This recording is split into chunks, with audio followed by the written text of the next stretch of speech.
My precious children of God, I greet each one of you in the precious name of our Lord and Savior Jesus Christ. ನನ್ನ ಅಮೂಲ್ಯವಾದ ದೇವರ ಮಕ್ಕಳೇ, ನಾನು ನಿಮ್ಮೆಲ್ಲರನ್ನು ನಮ್ಮ ದೇವರು ರಕ್ಷಕನೂ ಆಗಿರುವ ಯೇಸು ಕ್ರಿಸ್ತನ ನಾಮದಲ್ಲಿ ವಂದಿಸುತ್ತೇನೆ. Today we are going to meditate Amos 3:7. ನಾವು ಈ ದಿನ ಆಮೋಸ 3:7 ವಚನವನ್ನು ಧ್ಯಾನಿಸಲಿದ್ದೇವೆ.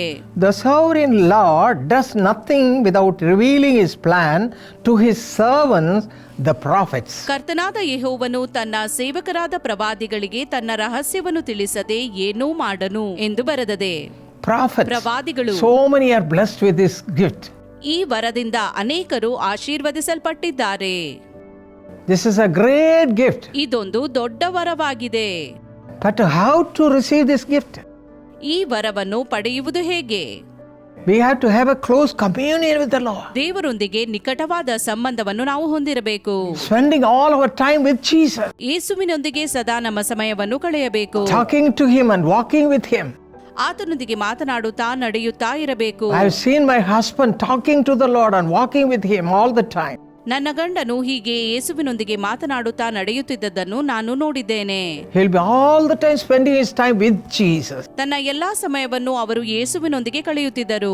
Going to the office and coming back and spending time with God and God alone. ಕಚೇರಿಯಿಂದ ಮರಳಿದ ತರುವಾಯ ಅವರು ಬಂದು ತನ್ನ ಸಮಯವನ್ನು ದೇವರೊಂದಿಗೆ ಮಾತ್ರ ಕಳೆಯುತ್ತಿದ್ದರು. I used to tremble to go near him. ಅವರ ಬಳಿಗೆ ಹೋಗಲು ನಾನು ನಡುಗುತ್ತಿದ್ದೆನು. Even when he has to speak in a marriage, he used to spend a lot of time at the presence of God getting his words. ಅವರು ಮದುವೆಯಲ್ಲಿ ಮಾತನಾಡುವುದಕ್ಕಾಗಿ ದೇವರ ಮಾತುಗಳನ್ನು ಪಡೆಯಬೇಕೆಂದು ದೇವರ ಪ್ರಸನ್ನತೆಯಲ್ಲಿ ಹೆಚ್ಚಿನ ಕಾಲ ಕಳೆದರು. It's a close communion with the Lord. ಇದೇ ದೇವರೊಂದಿಗಿನ ನಿಕಟವಾದ ಸಂಬಂಧವಾಗಿದೆ. In the Bible we see many people receive this gift. ಸತ್ಯವೇದದಲ್ಲಿ ಅನೇಕರು ಈ ವರವನ್ನು ಪಡೆದದ್ದನ್ನು ನಾವು ನೋಡುತ್ತೇವೆ. Even Deborah. ದೆಬೋರಳು ಕೂಡ. We read about her in Judges chapter 4. ನ್ಯಾಯಸ್ಥಾಪಕರು 4ನೇ ಅಧ್ಯಾಯದಲ್ಲಿ ಈಕೆಯ ಬಗ್ಗೆ ನಾವು ನೋಡುತ್ತೇವೆ. She had a family. ಆಕೆಗೆ ಕುಟುಂಬವಿತ್ತು. When Deborah, Miriam, all sorts of people received this gift, why not you and me? ದೆಬೋರಳು ಮಿರ್ಯಾಮಳು ಈ ವರವನ್ನು ಪಡೆಯಬಹುದಾದರೆ ನಾವು ಯಾಕೆ ಪಡೆಯಬಾರದು? Having a close communion is the important thing. ದೇವರೊಂದಿಗಿನ ನಿಕಟವಾದ ಸಂಬಂಧ ಬಹಳ ಪ್ರಾಮುಖ್ಯವಾದದ್ದಾಗಿದೆ. Reading the word of God. ದೇವರ ವಾಕ್ಯ ಓದಿರಿ. Claiming the promises. ವಾಗ್ದಾನಗಳನ್ನು ಸ್ವೀಕರಿಸಿರಿ. And the Lord will see how faithful you are. ದೇವರು ನೀವು ನಂಬಿಗಸ್ತರೆಂದು ನೋಡುವನು. Moses was very faithful to the Lord. ಮೋಶೆಯು ದೇವರೊಂದಿಗೆ ನಂಬಿಗಸ್ತನಾಗಿದ್ದನು. The Lord used him as a prophet. ದೇವರು ಅವನನ್ನು ಪ್ರವಾದಿಯನ್ನಾಗಿ ಉಪಯೋಗಿಸಿದನು. And gave him grace to bring all the Israelites to the promised land. ವಾಗ್ದತ್ತ ದೇಶಕ್ಕೆ ಇಸ್ರಾಯೇಲರನ್ನು ನಡೆಸುವುದಕ್ಕಾಗಿ ದೇವರು ಮೋಶೆಯನ್ನು ಆರಿಸಿಕೊಂಡನು. Yes, my sister, my brother, we have to ask the Lord. ಹೌದು ಸಹೋದರ ಸಹೋದರಿಯರೇ, ನಾವು ದೇವರಲ್ಲಿ ಕೇಳಿಕೊಳ್ಳಬೇಕು. If you read Matthew 7:7 and 8, it says, "Ask and it will be given to you. Seek and you will find. Knock and it will be open to you.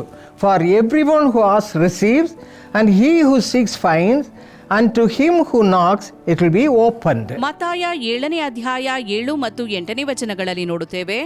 ಬೇಡಿಕೊಳ್ಳಿರಿ ನಿಮಗೆ ದೊರೆಯುವುದು, ಹುಡುಕಿರಿ ನಿಮಗೆ ಸಿಕ್ಕುವುದು, ತಟ್ಟಿರಿ ನಿಮಗೆ ತೆರೆಯುವುದು. ಯಾಕಂದರೆ ಬೇಡಿಕೊಳ್ಳುವ ಪ್ರತಿಯೊಬ್ಬನೂ ಹೊಂದುವನು, ಹುಡುಕುವವನಿಗೆ ಸಿಕ್ಕುವುದು, ತಟ್ಟುವವನಿಗೆ ತೆರೆಯುವುದು.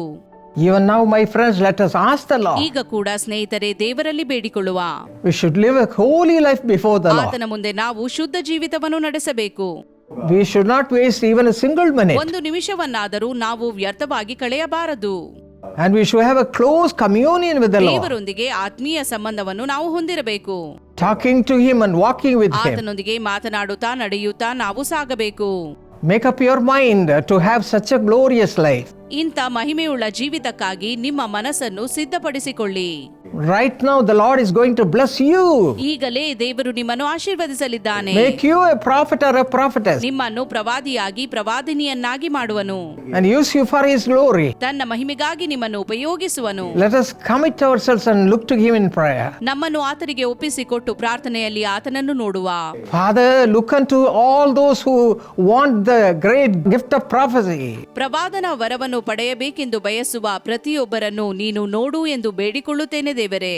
Those who are asking, give, Master. ಯಾರು ಇದಕ್ಕಾಗಿ ಬೇಡಿಕೊಳ್ಳುತ್ತಿದ್ದಾರೋ ಅವರಿಗೆ ದಯಪಾಲಿಸು You ದೇವರೇ. said, ask and it shall be given to you. ನೀನು ಹೇಳಿದ್ದಿ, ಬೇಡಿಕೊಳ್ಳಿರಿ ನಿಮಗೆ ದೊರೆಯುವುದು. Those who are asking, give them that gift. ಯಾರು Father. ಬೇಡಿಕೊಳ್ಳುತ್ತಿದ್ದಾರೋ ಅವರಿಗೆ ಈ ವರವನ್ನು ನೀಡು. Use them for your glory. ನಿನ್ನ ಮಹಿಮೆಗಾಗಿ ಅವರನ್ನು ಉಪಯೋಗಿಸು ದೇವರೇ. Supply all the needs of your children. ನಿನ್ನ ಮಕ್ಕಳ ಅವಶ್ಯಕತೆಗಳನ್ನು ಪೂರೈಸು. In Jesus' mighty name we pray.